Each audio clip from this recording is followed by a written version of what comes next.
আমাদেরকে বুঝার তৌফিক দান করেন। রাসূলুল্লাহ সাল্লাল্লাহু আলাইহি সাল্লাম বলছেন, লা তাকুমুস সাআ হাত্তা ইউকবাজাল ইলম, কিয়ামত হবে না ইলম না উঠিয়ে নেওয়া পর্যন্ত। এরপর নবী বলেন, ওয়াতাকসুরাজ জালাজিল, কিয়ামতের আগে অনেকগুলা ভূমিকম্প হবে, একটা না অনেকগুলা ভূমিকম্প হবে। বলেন একটা না অনেকগুলা? সে অনেকগুলার মধ্যে যে আমাদের বাংলাদেশে হবে না ব্যাপারটা কিন্তু এমন না, অনেকগুলা হবে। ওয়াতাকসুরাল ফিতান, ফিতনা হবে অনেকগুলা, একের পর এক ফিতনা আসতেই থাকবে। ওয়ায়াকসুরাল হারজু, খুন খারাপি বাড়তেই থাকবে। বলেন এগুলা কি বাড়ছে না কমছে? হাত্তা ইয়াকসুরা ফীকুমুল মাল ফায়াফিদা, তোমাদের এত সম্পদ হবে, সম্পদ হইতে হইতে সম্পদ উপচে পড়বে, এরপরেও বলবা আরো লাগবে।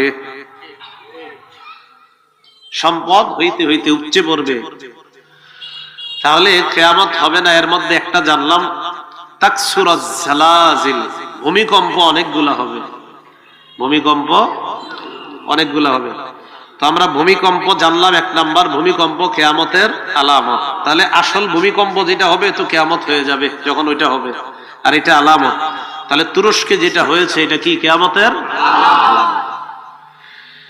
দুই নাম্বার, ভূমিকম্প হওয়ার অন্যতম একটা কারণ আদম সন্তানের পাপ বেড়ে যাওয়া। কি বেড়ে যাওয়া? পাপ বেড়ে যাওয়া ভূমিকম্পের একটা কারণ।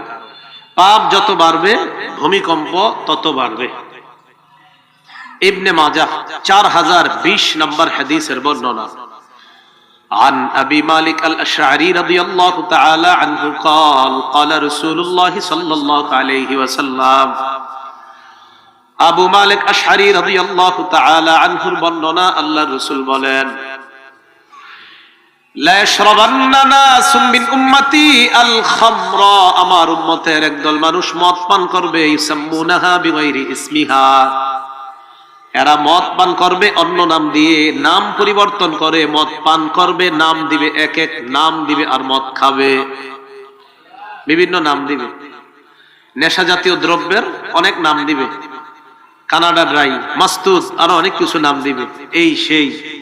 তো নাম দিয়ে তারা এগুলা পান করবে। নবীজি বলেন, মাতাল অবস্থায় ইউযাফু আলা রুউসিহিম বিল কাইনাতি ওয়াল মুগান্নিয়াত, এরা মাতাল অবস্থায় থাকবে, তাদের সামনে ঢোল তবলা বাজনা চলবে, আর নর্তকীরা নাচানাচি করতে থাকবে। রাসূল বলছে এমন একটা অবস্থা হবে। কবে হবে বলেন তো? আরো ভবিষ্যৎ প্রজন্ম অপেক্ষা করবে হওয়ার, না চলছে? রাসূল বলেন, আমার উম্মতের একদল মদ পান করবে অন্য